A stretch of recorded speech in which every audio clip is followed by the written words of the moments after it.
Alright, good morning everybody. So today I'm going to argue why skills, scoring, and audience interest in baseball in comparison to other sports is equally admired. So, as many may think, many people dislike baseball because the games are too slow and boring, teams don't score that often, and it looks too easy. After all, it is just swinging a stick and hitting a ball, right? So, let's discuss some of the statistics regarding these claims.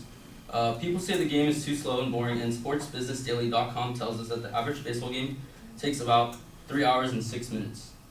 Critics claim that the scoring in baseball is too low, and ESPN tells us that each team scores about 4.6 runs per game. Haters of the game of baseball claim that it's too easy. What they must not realize is that only getting a hit 3 out of 10 at-bats are hitters that only get 3 out of 10 at-bats are considered Hall of Famers. People might say that this is too long of a game and has too low of a score for such an easy sport. But let's discuss some of these numbers. There are reasons that baseball games are how they are, and when you compare some stats to other sports, you'll find that you'll need a greater skill in baseball than in other sports. Why, you guys may think? Games take so long because every man gets the opportunity to beat the guy pitching to him, and the team with the lead can't just run out the clock. In fact, according to ESPN, the average NFL game takes about 3 hours and 4 minutes. This is just 2 minutes shorter on average than MLB games. Now, this isn't saying that baseball games are more exciting, they're just not as long in comparison to other sports. A quote from the legendary manager Earl Weaver in the Baseball Almanac goes, "You can't sit on a lead and run a few plays into the line just to kill the clock. You got to throw the ball over the damn plate and give the other man his chance." That is why baseball is the greatest game of all. In sports like football and soccer, when it's your time to shine, you've got a team behind your back to help you score or achieve whatever goal you intend to achieve. For example, the running back in football has blockers, and you can always pass the ball to an open teammate in soccer. But in baseball, it's just a hitter in the batter's box squaring off against a pitcher, mano y mano, as one might say. As far as scoring goes, it may seem like baseball doesn't score that often, with the average score per team per game being about 4.6 runs. For argument's sake, we'll round up to about 5 runs. But let's put that into perspective. According to ESPN, the average score per team per game for the NFL games were around 22.7 points. If we're saying that a touchdown and an extra point counts as one score, which comes out to 7 points a score, then each team is only scoring about 3 times a game. That's less than the average amount of scores in a baseball game. Now, football players do get to celebrate and put on more of a show, but just because their scores are worth more shouldn't mean they get more love for less scores. Also, soccerstats.com says that the average amount of goals per game for both teams total is about 3 goals a game. This is less than the amount of scores that one baseball team scores per game, yet soccer is deemed more exciting by its fans. Getting a hit only 3 out of 10 at-bats means that the hitter would have a 300 batting average. The batting average in the Major League Baseball Hall of Fame is 302, according to the Baseball Hall of Fame batting register. Now, if something that is mentioned as easy and only has a success rate of about 30% by the people that are best at it, then maybe it's not so easy. In football, if a quarterback throws 3 out of 10 passes, he wouldn't play a single game the next season. Although many people may think that baseball is a slow and boring game, there's still a great amount of people who enjoy watching and attending games compared to other sports. Therefore, the demand for baseball being broadcasted is much higher. As stated by MarketWatch.com, ESPN currently pays $700 million a year for the rights to MLB and only $1.9 million to different properties of the NFL. It also pays $45 million for the rights of MLS and US Soccer. Also, before renewing its deal in 2014, it paid approximately $500 million for the rights to the NBA. According to Statista, also known as the statistic portal, Major League Baseball generated about $9.46 billion in revenue in 2017. To put that into perspective, that is an average of $315 million per team. Due to the league's prolonged regular season, it has the highest total attendance amongst worldwide sports. And for those who may not know, the season is 162 games long. That is 2,420 games across the league, not including the postseason. And for those who may argue that football gets more viewers, I mean, it's kind of easy to argue that because they only have a game once a week, whereas baseball has every week. And for the Super Bowl, there's only 1 game.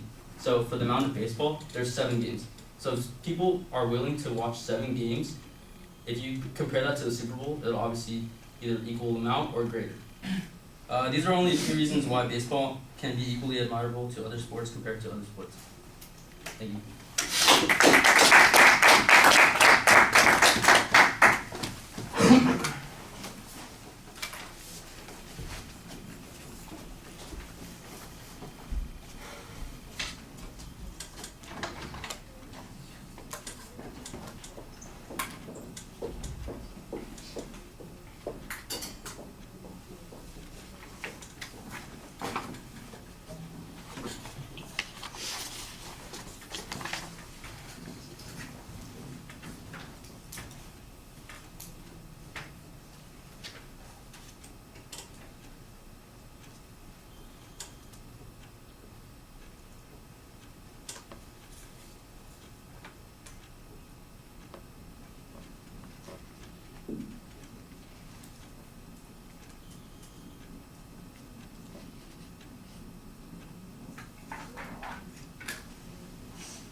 Ivan, you've got a ton of data in your presentation, and I think you did a good job making comparisons with the scoring, for instance, and the averages, the completions versus the number of hits that somebody's getting, comparing baseball and football, for instance, the number of scores in the individual games. I think you've broken that down very effectively. And an explanation about popularity at the end, I thought, was also a good way of kind of explaining these things.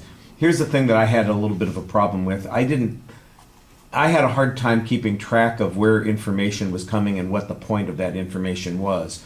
Early on, you've got a propositional statement. I heard you say something, but it wasn't very clear, and it seemed like it was rushed over, and it almost sounded like a value claim. At the end of the speech, you come back to that, and I'm listening to it. I'm going, baseball can be equally admirable. I'm going, that sounds to me like it's still sort of a value claim that you're presenting here, and if that's the proposition, it's problematic. The contents did not seem to be previewed to me at all. There may have been a preview. If there was, it was really rushed through because I didn't notice what it was. And then you kind of make this argument that says there are a whole bunch of people out there who dismiss baseball as a sport. But I don't know who these people are. I don't know how widespread that is. If you had simply quoted some people who are derisive of baseball and suggest that it's boring, some sports authorities who are indifferent to baseball, for instance, or even public figures that had suggested that, I don't really watch baseball, it's boring, something like that, then I'd say, okay, there's enough of a reason to talk about this. As it is, it sounds like it's a little defensive without necessarily knowing why you have to defend the sport, especially given the viewership and the profitability of the league. It doesn't sound like there's a big problem there. Like I said, the strong suit in the presentation is the data. You cite sources for all of your data. You've got interesting comparisons that you're making. I think there's probably a structure here. I just can't tell what it is. And you need to make clear what the supporting claims are. I know there's a lot of comparison that's going on. I can tell kind of the last one is about the profitability of the teams or the attendance figures, so there's something there. And on the first one, the second one, it's about scoring averages and comparisons. Like I said, I should be able to figure out what those claims are, and I shouldn't have to be struggling with the data and then making the inferences from the data. You should tell me, here's what my inference is, and here's the data that proves that particular inference, and I think it would be clear. So there's good stuff there with the evidence content, and the organizational stuff, that's the thing that I think is problematic.